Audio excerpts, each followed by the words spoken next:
Segundo Scott Rogers, autor do livro Level Up, um guia para o design de jogos, o GDD é um documento longo e intimidador, cheio de informação que varia entre o útil e o misterioso. Olá pessoal, Mário aqui, bem-vindos de volta ao canal. Neste episódio, vamos falar sobre o Game Design Document, ou GDD.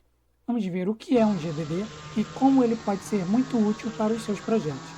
E se você quer saber se realmente vale a pena criar um GDD para o seu jogo, então fica nesse vídeo até o final que nós vamos desvendar esse assunto. Não sai daí que eu volto logo depois da vinheta.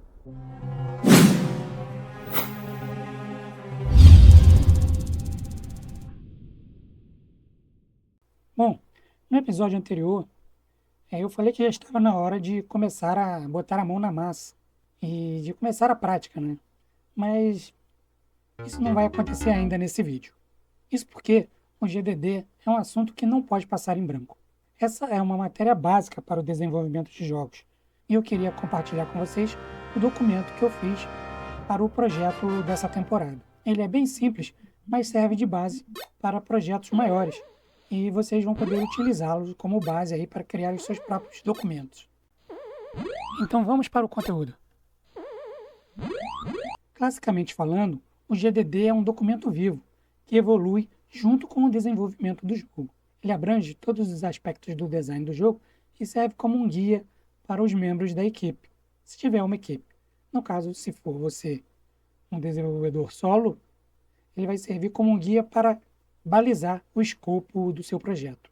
Jess Shell, no livro A Arte do Game Design, define o GDD como um documento que ajuda a cristalizar a visão do jogo. Já Scott Rogers ressalta que o GDD não é um manual rígido, mas sim uma ferramenta de comunicação. E como tal, deve ser constantemente atualizada à medida que o projeto avança. E qual seria o tamanho ideal para um GDD? O tamanho do documento pode variar significativamente dependendo do projeto. A complexidade do projeto é que vai determinar o tamanho do GDD, o tamanho ideal para o GDD. Não só a complexidade do projeto influi no tamanho do GDD, mas também o tamanho da equipe. Jogos de grande escala, como The Witcher 3, Wild Hunt, com centenas de personagens, mecânicas complexas e um vasto mundo aberto, provavelmente exigem um GDD também com centenas de páginas. É preciso detalhar cada aspecto do jogo, desde a narrativa até o design de níveis. Por outro lado, jogos menores, como os jogos indie, como Celeste ou Undertale, que possuem mecânicas mais focadas em uma equipe de desenvolvimento menor, podem ter GDD muito concisos, com menos de 50 páginas, por exemplo. Eles vão se concentrar mais nas mecânicas principais e na direção artística. Essa relação entre o escopo do jogo e o tamanho do GDD reflete a necessidade de detalhamento de cada aspecto, com grandes produções exigindo um nível maior de detalhamento nas documentações e os jogos menores sendo mais diretos e concisos. Para criar um bom GDD, precisamos seguir uma estrutura sólida que combine detalhes técnicos e criatividade. Para isso, vamos dividir o documento em 8 seções que abrangem as principais características do jogo. Lembrando que essa estrutura serve apenas como um guia. No seu projeto, você pode achar que algumas destas seções são desnecessárias e pode querer incluir outras seções diferentes das que vamos ver a seguir. O GDD começa com uma visão geral do jogo. Esta seção deve conter respostas para perguntas como qual o gênero do jogo, qual o público-alvo e em que plataformas o jogo vai rodar, por exemplo. Na segunda seção, nós descrevemos rapidamente as mecânicas principais do jogo. Podemos definir como essas mecânicas interagem entre si e definir com precisão controles do jogo e regras de como o jogador interage com o ambiente. A terceira seção é de narrativas e personagens. Nesta seção se faz o detalhamento do enredo. Desenvolvemos a história e os personagens principais do jogo. A próxima seção é a estrutura dos níveis do jogo. Esta seção, como o nome diz, descreve a estrutura de níveis do jogo, como ocorre a progressão dentro dos níveis do jogo, ou seja, como o jogador vai passar de um nível para o outro. E é aqui também que definimos o ritmo do jogo e como o jogador irá curtir essa experiência. A quinta seção é a das interfaces de controle, ou interfaces de controle, se você preferir.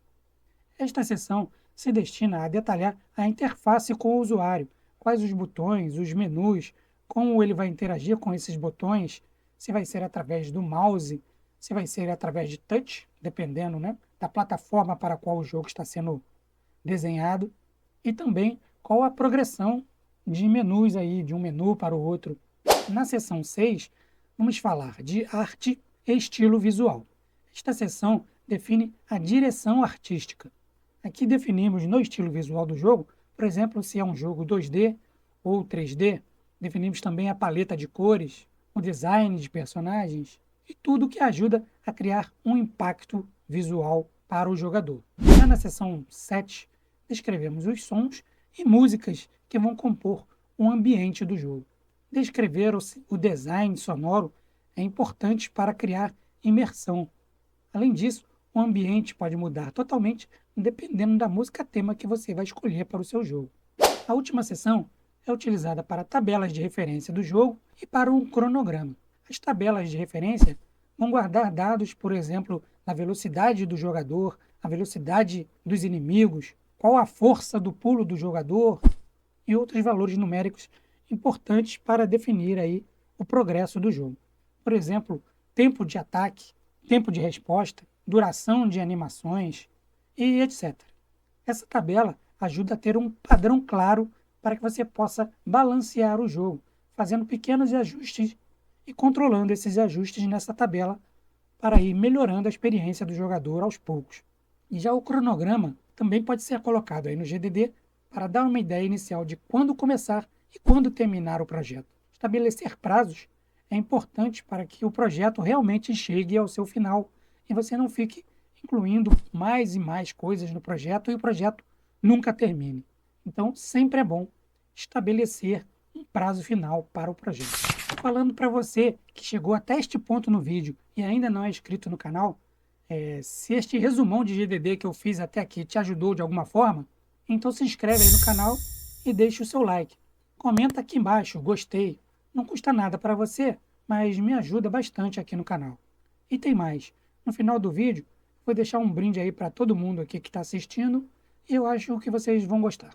Então, fica até o final. Bom, nós vimos aí que criar um GDD traz muitas vantagens para o controle do jogo, para o desenvolvimento do jogo. Claro que a criação do documento existe algum tempo de dedicação e esforço.